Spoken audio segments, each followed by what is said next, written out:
番組はご覧のスポンサーの提供でお送りします。Hello and good day, this is Crusisythe and welcome to my channel. Today we are going to talk about the 1/100 scale Master Grade Gundam AGE1-Normal. And with that said, let's start. The concept of this Gundam is the limbs are all replaceable. In AGE1-Normal form is where the Gundam stats are balanced. In AGE1 Titus is where the strength is prioritized, and in AGE1 Spalo where the speed is top priority. There are more forms out there, but these three are what we can say the regular release in the Master Grade line so far. Unless of course if you buy this kit, where all the parts are there, but the only issue is there is only one core unit.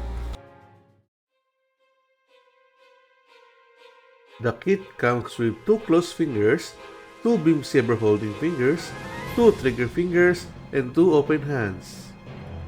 1 solid shield, 2 short beam saber effect, and 2 long beam saber effect, which if you wanted to, you can mix from dual swords, dual knives, and or sword and shield combo. And the beam rifle that can be posed in 2 forms, rather more like giving it a 90-degree move. And this is how you store the rifle.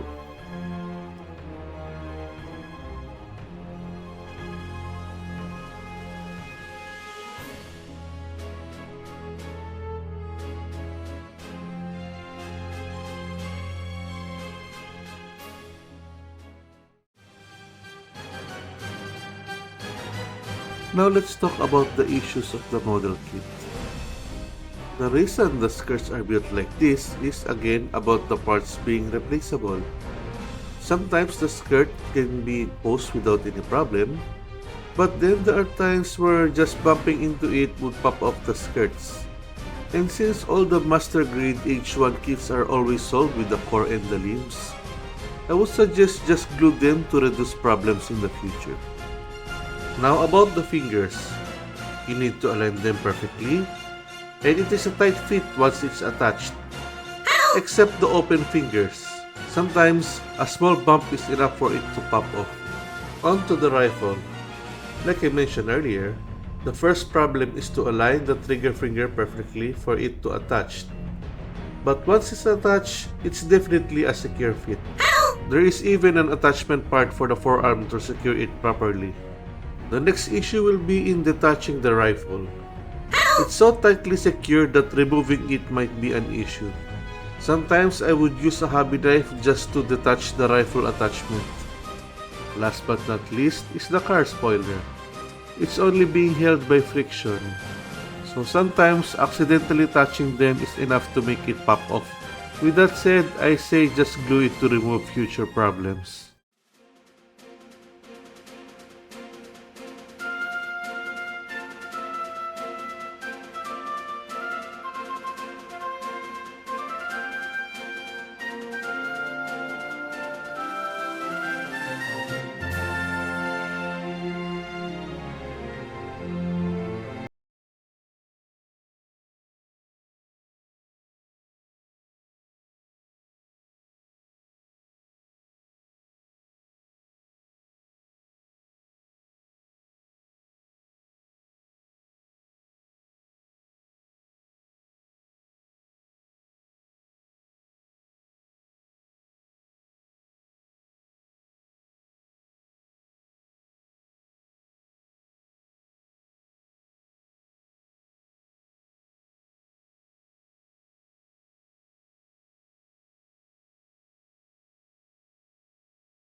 The Master Grade Gundam AGE1-Normal has an awesome range of articulation.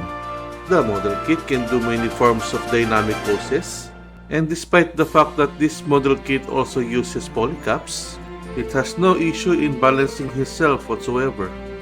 Truly, such a remarkable model kit. Nendoroid Gaur Gura, Figma Ruha Rushia, Papa Parade Inugami Karone, Cross-Frame Girl Wonder Woman, BB Senshi Night Gundam, High Grade Black Knight Squad Shiva, and Master Grade Zeta Gundam Verka.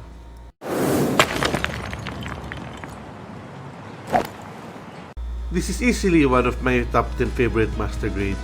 Personally, I still think this kit is so underrated, probably because the anime didn't do well, but majority agrees that Arc 2 is the best.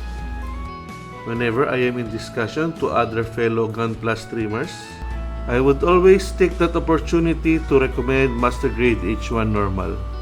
I believe the kit is really fun to build to any experience level, that I would even suggest this to beginners to try as their first model kit. The instruction of the manual is visually explained properly, that the need to disassemble is almost not necessary, and the stickers for the eye is not an issue compared to high-grade kits where it's so small that it might be a struggle to beginners. I really have a lot of praises for this model kit. I really want to give this kit a perfect score, but due to the issues I've mentioned earlier, find it such a deal breaker. With that said, I'm giving it a 4 out of 5 stars. Thank you for watching, and till next time.